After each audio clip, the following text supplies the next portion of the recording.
चंद्रपुर जिले में पिछले 10 से 15 दिनों से बारिश नहीं होने के कारण धान की बुवाई और रोपाई का काम लगभग ठप पड़ गया है। धान का कोटरा कहे जाने वाले जिले में किसान रोज आसमान की ओर उम्मीद भरी नजरों से देख रहे हैं। जिले में करीब 1,90,000 हेक्टेयर धान क्षेत्र है, लेकिन अब तक केवल 65,000 हेक्टेयर में ही खेती हो पाई है, जबकि रोपाई का क्षेत्र महज 2,000 हेक्टेयर तक पहुंचा है। किसान दूसरी जगहों से पानी लाकर धान के पौधे बचाने की कोशिश कर रहे हैं। वही खेतों में काम नहीं मिलने से कई मजदूरों को जंगल में जाकर मजदूरी करनी पड़ रही है।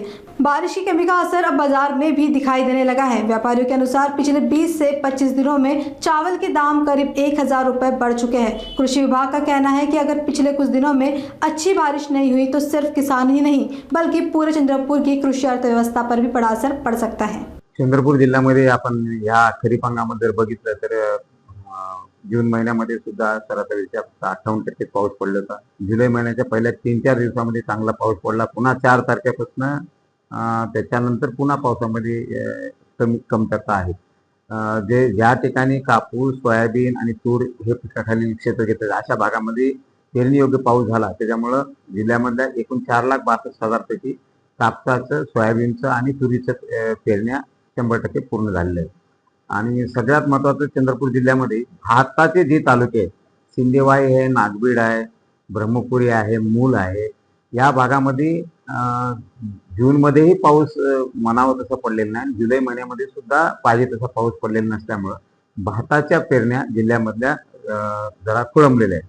भाताचं जवळपास आपलं 1,90,000 हेक्टर क्षेत्र आहे। त्याच्यापैकी फक्त आतापर्यंत जर बघितलं तर 65,000 हेक्टर एवढ्या क्षेत्रावरती भाताची लागवड झाली आहे।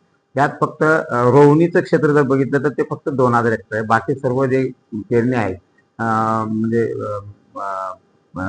DSR म्हणजे डायरेक्ट सीड पद्धतीने पेरण्या केलेल्या आहेत, काही आवत्या पद्धतीने केलेल्या आहेत, परंतु बाकीच्या आणखी पेरण्या या व्हायच्या राहिलेल्या आहेत, त्याला तो आता उशीर झालेला आहे। बाजारपेठेवर तर निश्चितच परिणाम होणार आहे, कारण आता पाऊस नसल्यामुळे या 20-25 दिवसामध्ये तांदळामध्ये 1,000 रुपयाची तेजी आलेली आहे।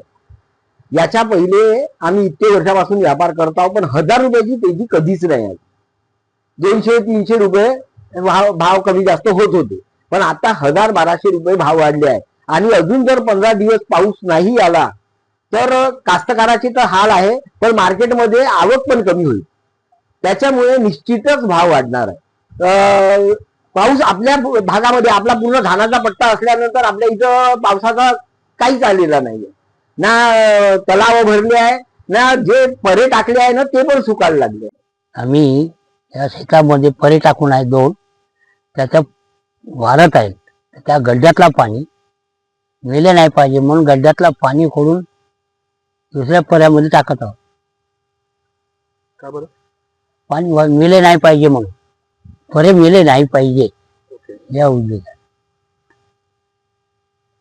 वरतून पाणी नाही, पाणी नसल्यामुळे परे वारतात।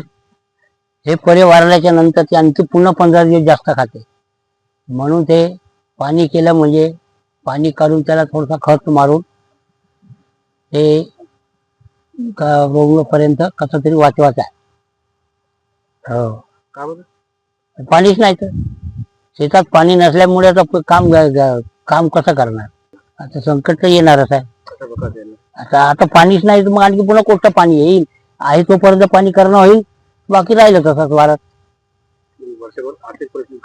मग ते काय करणं, काय वर्षभरात कोण सांगते? आता होईल तसं होईल, कसाही जीवन जगवास लागल की नाही तर ते राहिलं खेती तसं।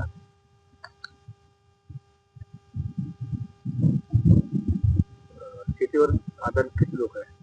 शेतीवर आधारित 7-8 लोक।